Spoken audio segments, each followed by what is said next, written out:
Look, with the Chicago Bears after this ridiculous loss, there's actually a lot to be encouraged about, but I fully get it.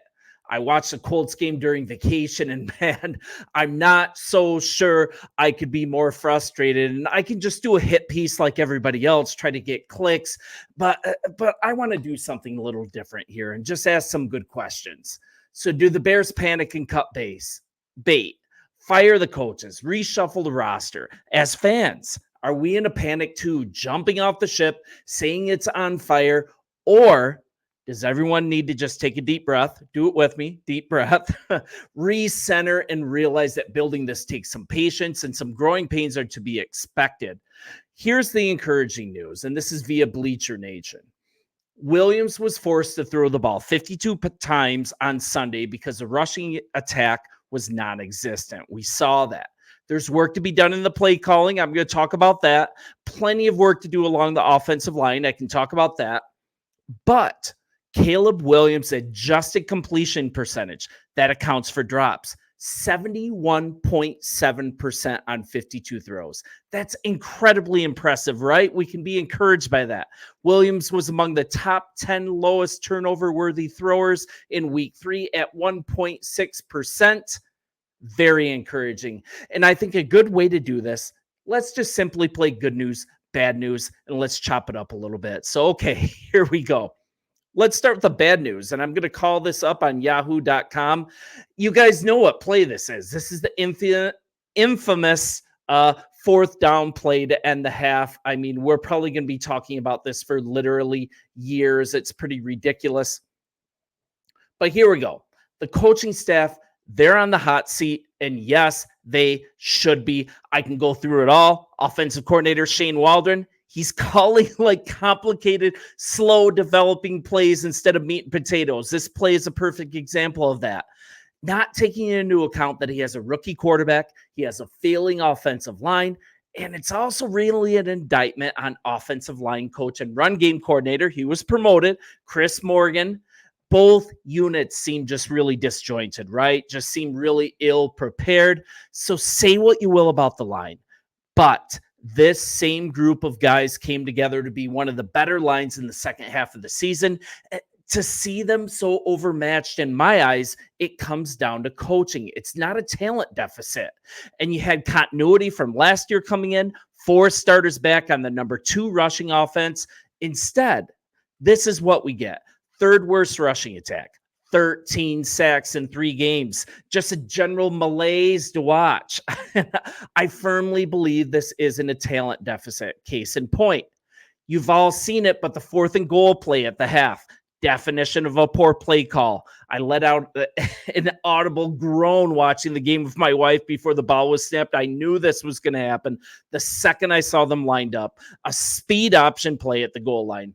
Meat and potatoes power run. That was all that was needed. That would have drastically changed the outcome of this game. And I'm tired of looking at that play. I'm just going to close it down. I'm sure you are too.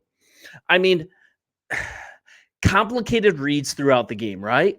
What Caleb needed to do is to be put into a position to succeed, simplified in quick tempo play calls. And this 4th and goal play, that's almost fireable on its own account. I'm not panicking, but this just needs to be better. And I'm going to be realistic here. Also, it took this long to properly use the talent on the team with Keenan Allen being out. And I think it's a big thing with Keenan Allen being out. Man, how useful he would have been up in the middle of the field. They're starting to learn how to use Cole Kmet as he should be to compensate from that. But we looked at some powerful and inspired running by Roschon Johnson. I was encouraged by that. In my eyes, him running the ball in this game was a clear advantage. Cole Kmet finally being utilized in a way. Speed, size, matchup, nightmare, and he was used properly and he balled out. It's just silly that the weird use of personnel was done before this game on the first 2 games. No reason we should have lost this game, and Cole Kmet hinted at that. And let's hear directly from Cole. Right now, better is not good enough. We have to be able to punch the ball into the red zone and get points. I'm sure he's referring to that play. We also need to get back to taking care of the football. It's not a game we should have lost. I think we all agree, right? Matt Eberflus He even looked totally overmatched, making several indecisive moves during the game, also costing us a precious timeout that would have been useful on that last drive. Just tough. I'm going to say, though, things can still be righted. We still have soft matchups for quite a while. You guys, this season can be salvaged. We can move forward positively. GM Ryan Poles needs to have a very short leash, though. Get these guys all in a room together. And I agree, these coaches should be on the hot seat. But let's not just say the sky's falling and jump ship. I want to end with some good news here. Rome Odunze, he is real. This is a really nice draft pick. So is Caleb, by the way. This was his coming out party. We're looking at the rookie coming alive in Sunday's loss. He had the best performance by a Bears wideout this whole season. We're talking 6 receptions, 112 yards, a touchdown, and that included just a beautiful 47-yard dime from Caleb Williams. Caleb Williams had 363 passing yards on the day.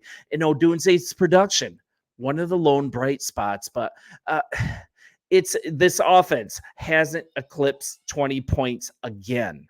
But let's look at this. 110 yards, his first touchdown, 18.3. That's his yards per catch average. This guy is for real. And chemistry between Rome and Caleb definitely happening. There's a lot to be excited about here. Caleb Williams threw a couple picks, right? One was a very ill-advised duck to the sidelines. That was an easy turnover for the defense. But man, this kid is growing before our eyes. I was super encouraged.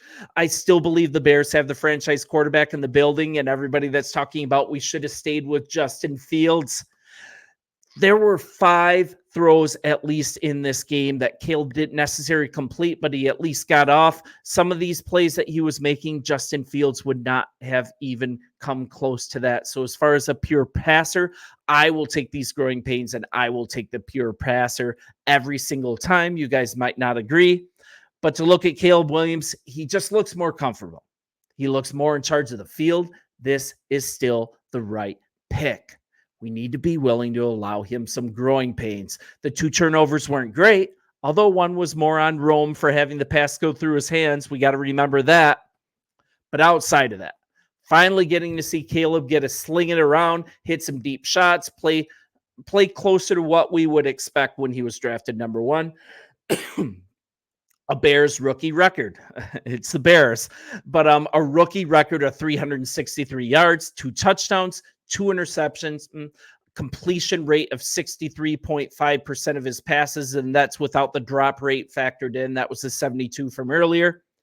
Here's the thing, though, maybe not throw it 52 times, but he completed 32 of them. 300 plus yards. 3 sacks, passer rating of 80, and I just really like what Jay at Just Another Year in Chicago put it. He put it on Twitter. You guys watch his show. He always has a positive vibe, just like Sports Talk Bears here. This is what he wrote on Twitter.